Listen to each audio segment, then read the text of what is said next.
Ahoy, and welcome. This is Admiral,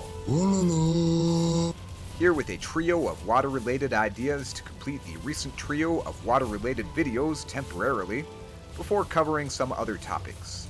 One of the current issues with water is that the terrain itself lacks nearly all depth, character, flavor, and even utility apart from the fish and/or oysters. Once those are depleted, it's just a big blue void as far as the eye can see, rather than the dynamic force of nature, teeming with life and danger, that medieval sailors would have experienced. To me, AoE2's water doesn't feel much like water at all. Just a smooth, sanitized surface that ships glide along without a care for old Neptune. As part of a mini-series considering how we might make water itself more interactive, distinct from adding new ships or technologies, we will today be considering three categories of dangerous terrain features or objects. As always, you can consider these as possible features of a mod, a new expanded naval mode or specific map type, or as broader changes to the main game. Let's plow through these rough waters.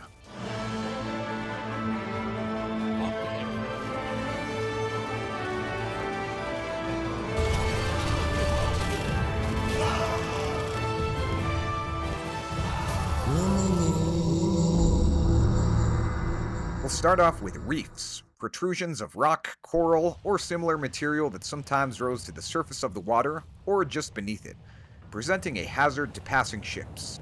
The milder version of this terrain, representing fragile reefs or shoals more than a little beneath the surface, would merely and moderately slow down large ships passing over them. Fishing ships, canoes, longboats, and other small craft with shallow drafts would suffer a lesser penalty or even immunity from this slowdown. The existing beach and shallow terrain should probably function in a similar way, with beaches especially being impassable to large ships, and small ships being able to move only very slowly as if being pulled, or perhaps portaged.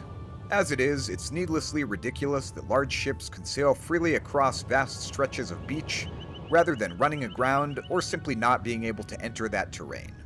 The more extreme variant of the reef terrain, representing strong reefs rising to or beyond the water's surface, would both slow and damage passing ships, and could sink them if they repeatedly crossed or stayed on the reef. Where possible, I think it's good design to pair danger with opportunity, so both types of reefs could serve a purpose beyond mere nuisances to avoid. For one, they could be associated with a greater density of natural water resources, as coral reefs especially host a diverse bounty of fish and other aquatic life. They could also increase the productivity of nearby fish traps, as even modern fisheries benefit greatly from the ecosystem provided by healthy reefs. It would be nice to have a reason to build fish traps in any other way than clumped together in the most obscure and defensible coastal corner or edge of your base, and would make map control of such a water terrain relevant even after the natural resources were depleted. Coral reefs could also be a minor supplemental source of gold, like oysters, as red coral in particular has long been prized as a gemstone.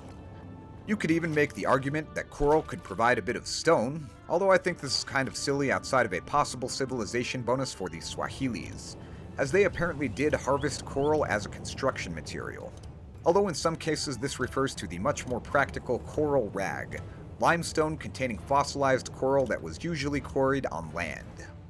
Oysters could of course be associated with rocky reefs, or even form their own oyster reefs, which are often to be found in estuaries or other confluences of fresh and salt waters, whereas coral reefs thrive in warm salt water.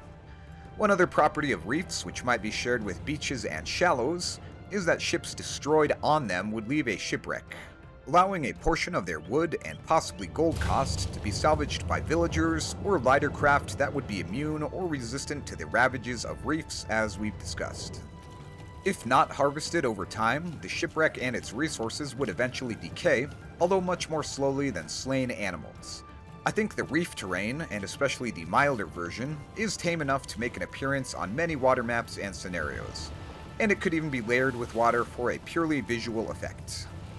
Next up is the whirlpool. This vortex of doom is pretty self-explanatory and doesn't have any inherent upside, but there's always the prospect of baiting enemy ships into them, where they would be damaged or destroyed. The danger of whirlpools or vortices is greatly exaggerated when it comes to very large ships, which they would rarely be powerful enough to sink, much less sucked down like a drain as is often depicted. Although I don't mind a little rule of cool and representing the occasional legendary maelstrom that we hear about in stories since antiquity. Even so, small ships could easily find a one-way ticket to Davy Jones' locker in even a mild whirlpool, and medium-sized ships, including most in the game's time frame, still ran the risk of being swamped, capsized, and otherwise damaged or destroyed by a major vortex, especially if dashed into reefs or against other ships. An Arab historian who recorded Mansa Musa's famous pilgrimage to Mecca and the massive inflation caused by his generous gold donations also mentioned a whale of a tale passed down from Musa's predecessor. According to the story, a fleet of 200 ships was prepared with a few years' worth of provisions, with the goal of seeking a land beyond the Atlantic Ocean. Well into their long voyage, the fleet encountered a massive whirlpool that engulfed and destroyed all but a single ship, which alone escaped sinking from her fortunate position at the rear, giving the captain time to turn around before being sucked in with the rest of the fleet, whereafter he returned home to tell the tale. This is almost surely an exaggerated story that reads like something out of the voyages of Sinbad, but whirlpools would certainly be among the dangers that might doom such an expedition. And maybe this is part of the reason why the Malian's naval tech tree is basically underwater by the late game.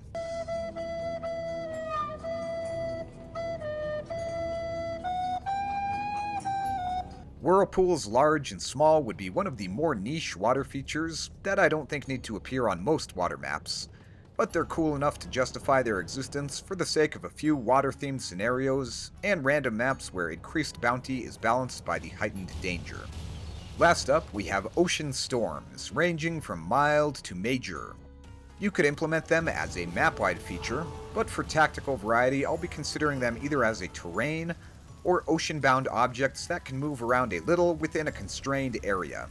The tamer version of this terrain or object would be called something like stormy or rough water, featuring wind-whipped waves that would inflict a mild debuff on ships passing over them.